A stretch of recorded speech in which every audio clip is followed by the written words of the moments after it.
बरसात के दिन आने वाले थे। पक्षियों का एक जोड़ा घोंसला बनाने के लिए किसी पेड़ की तलाश कर रहा था। उड़ते समय उन्हें नदी के किनारे एक पेड़ दिखाई दिया। वह पेड़ उन्हें अपना घोंसला बनाने के लिए उपयुक्त लगा। पक्षी पेड़ के पास गए और अनुरोध किया, बरसात का मौसम आने से पहले हमें अपना घोंसला बनाना होगा। कृपया हमें अपनी एक शाखा पर घोंसला बनाने की अनुमति दें।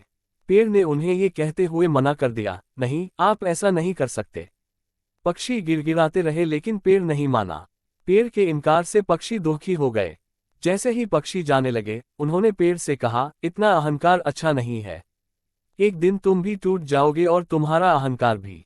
इससे पहले कि पेड़ कुछ कह पाता, पक्षी चले गए। पक्षियों ने अपनी खोज जारी रखी और जल्द ही पास के जंगल में पहुंच गए। वहां उन्हें अपने घोंसले के लिए एक उपयुक्त पेड़ मिला। इस बार जब उन्होंने अनुमति मांगी तो पेड़ सहर्ष तैयार हो गया। पक्षियों के जोड़े ने उस पेड़ पर घोंसला बनाया और आनंद से रहने लगे। जल्द ही बरसात का मौसम आ गया। दोनों पक्षी अब अपने घोंसले में सुरक्षित थे। एक दिन तेज आंधी के साथ बारिश हुई और उस तूफान में जिस पेड़ ने पक्षियों को घोंसला बनाने से मना कर दिया था, वह भारी बारिश के कारण गिर गया। जब बारिश रुकी, पक्षी भोजन की तलाश में बाहर उड़ गए। नदी के ऊपर से उड़ते समय उन्होंने देखा कि वह पेड़ नदी की तेज धारा में बह रहा है। उस पेड़ की हालत देखकर पक्षी उस पेड़ के पास गए और बोले, हमने तुमसे कहा था कि एक दिन तुम टूटोगे और तुम्हारा अहंकार भी। आज वह दिन आ गया। यह उनके कर्म का फल है। पेड़ ने जवाब दिया, तुमने मुझे गलत समझा। मुझे पहले से ही पता था कि मैं टूट जाऊंगा। मेरी जड़ें मिट्टी छोड़ रही थी और शाखाएं कमजोर हो रही थीं। मुझे पता था कि मैं इस बरसात के मौसम में जीवित नहीं रह पाऊंगा। इसलिए मैंने तुम्हें मना कर दिया।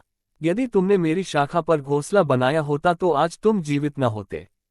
उस दिन मैं तुम्हें ये सब नहीं बता सका और मेरे मना करने पर तुम्हें बुरा लगा। मैं उसके लिए क्षमा चाहता हूँ। पेड़ की बात सुनकर पक्षियों को अपनी सोच पर बहुत दुख हुआ और उन्होंने पहले जो कुछ भी कहा उसके लिए पेड़ से माफी मांगी। सीख, जीवन में कई बार हमें अस्वीकृति का सामना करना पड़ता है। बेशक किसी को भी अस्वीकृति सुनना पसंद नहीं है। अस्वीकृति हमारी भावनाओं को ठेस पहुंचाती है और उस समय हम केवल अपनी भावनाओं के बारे में ही सोचते हैं। हम खुले मन से ये भी नहीं सोचते कि जिसने इनकार किया उसके कारण रहे होंगे या उसने हमारे भले के लिए ही इनकार किया होगा। इसलिए जब भी कोई नहीं कहे तो इसे दिल पर न लें। उसके बारे में बुरा मत सोचो।